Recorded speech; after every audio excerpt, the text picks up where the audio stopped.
Raven Cooking Corner.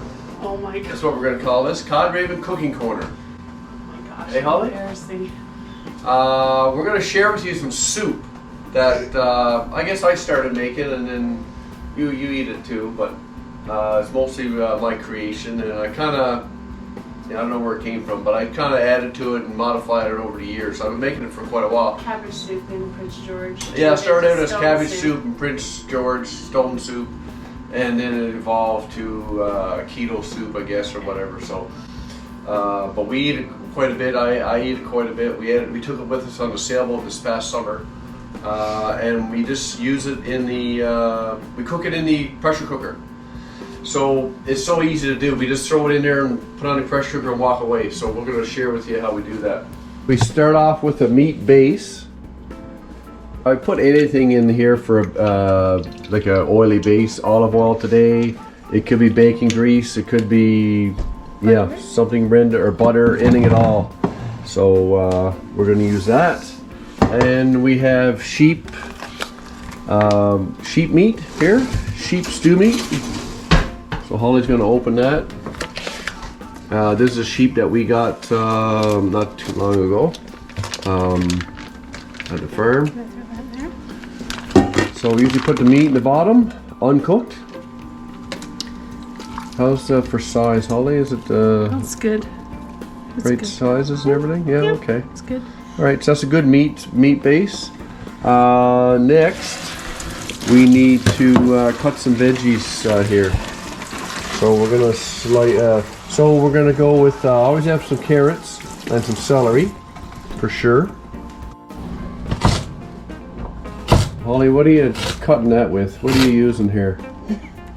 It's an ulu.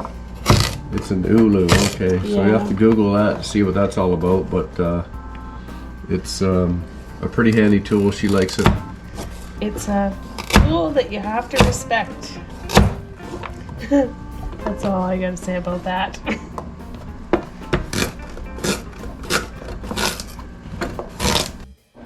Okay, while she's doing that, I'm gonna throw in tomato paste.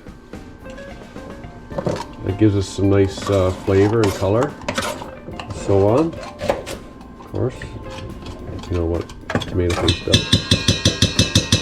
I like putting this stuff in the bottom, or close to the bottom, because then it don't make, it's easier to clean the pot and cover when you're done.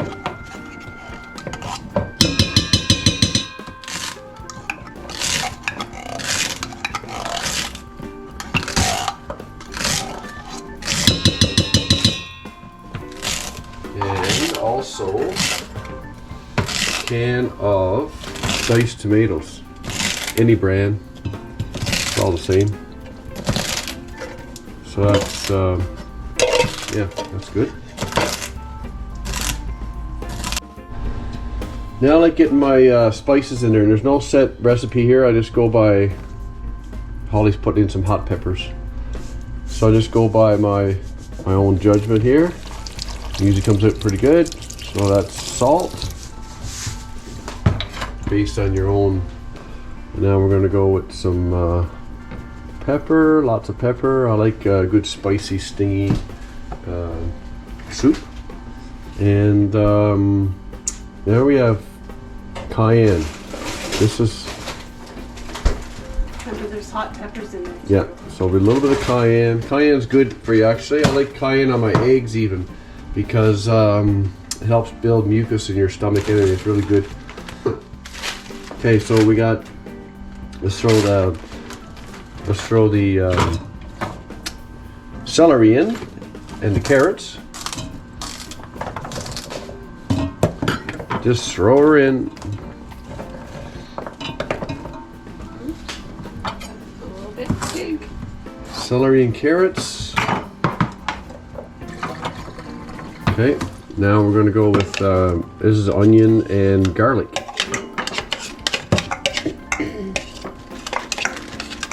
Lots of flavor in this soup. I guess you can call it a stew too, maybe. I don't know. Stew, make it into a bit more gravy. It's more of a soup. It's really thick and hearty. Okay. Green peppers. Green peppers is kind of something I just started recently putting in there. We're getting a lot of peppers on sale at the grocery store whenever we can, and I just chop them up and throw them in the freezer, and they work really good for soup. Let's get some cabbage in here. So this cabbage will do 2 or 3 pots of soup probably for me, for us. So I'm running out. Usually I run out of space, and that's what's going on here now.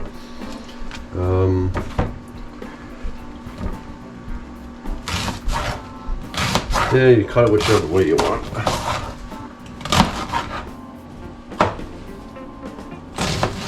Smaller, it fits in there better.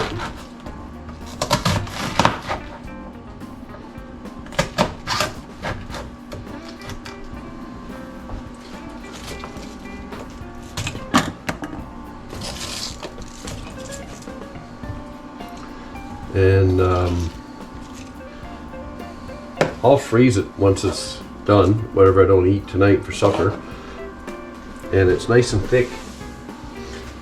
Nice and thick, and you can add water to it and, you know, make more, right? I just drive it down. Now, cauliflower. We just use this for a thickener.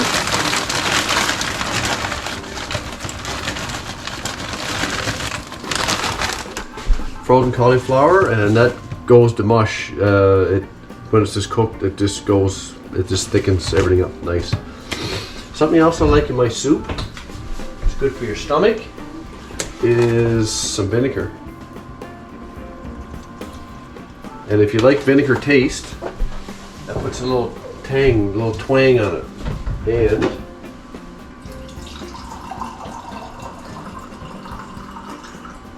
just about a glass of water, and that's about it, because there's lots of moisture. And then for whatever reason, once I take the pot or the cover off of this to check it, it's liquidy. So all that stuff creates its own liquid. But let's fill her up with some more cabbage. Can't go wrong with cabbage.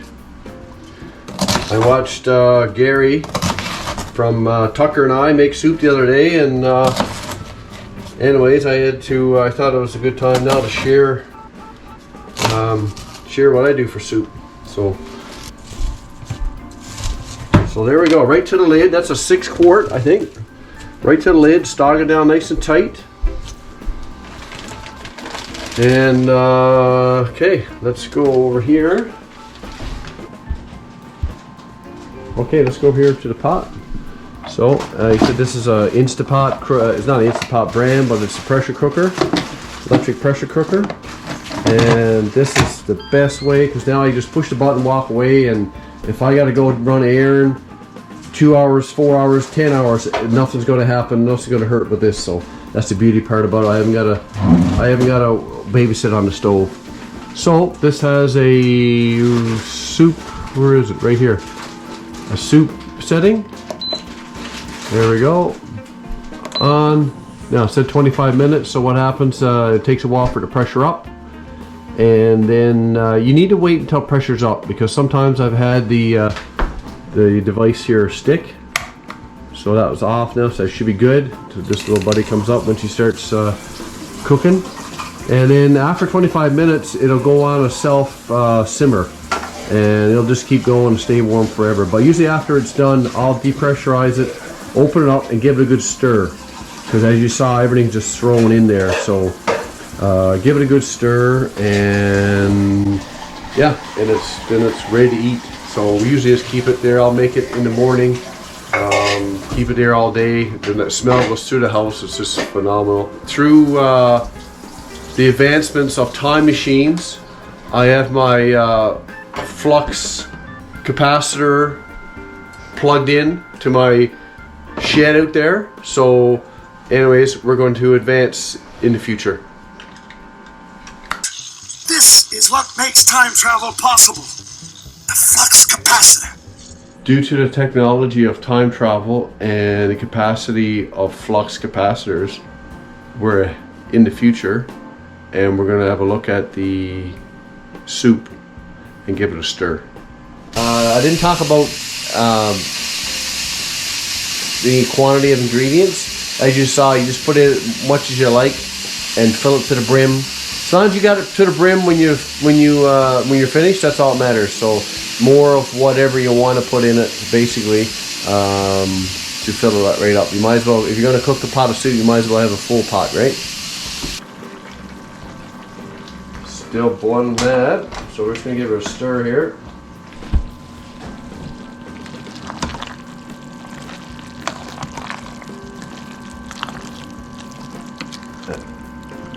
As I said earlier, I only put a cup full of water in there. You see there's lots of juice. And like I said, it's nice and hearty, a lot of goodies in there. And stir, get all the flavor running through everything. And like I said, it cooked down, it's down from the top. So that's why when you put the lid on, you want to put it right to the top.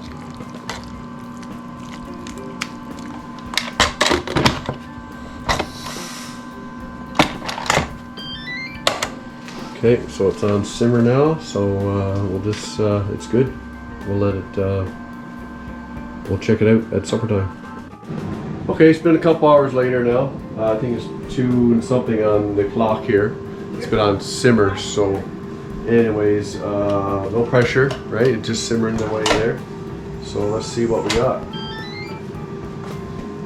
Oh yeah. Time for a taste test.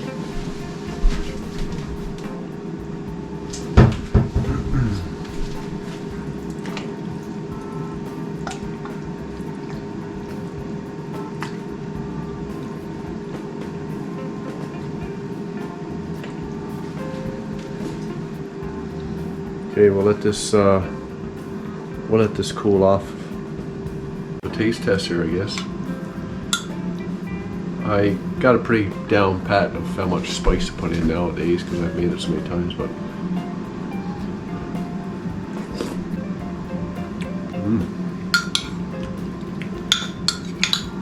like I said, this is lamb.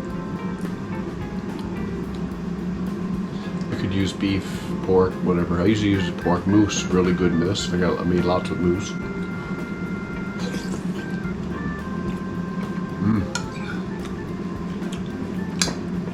Even sausage of some sort. Get a big pack of sausages and cut them up. It's great.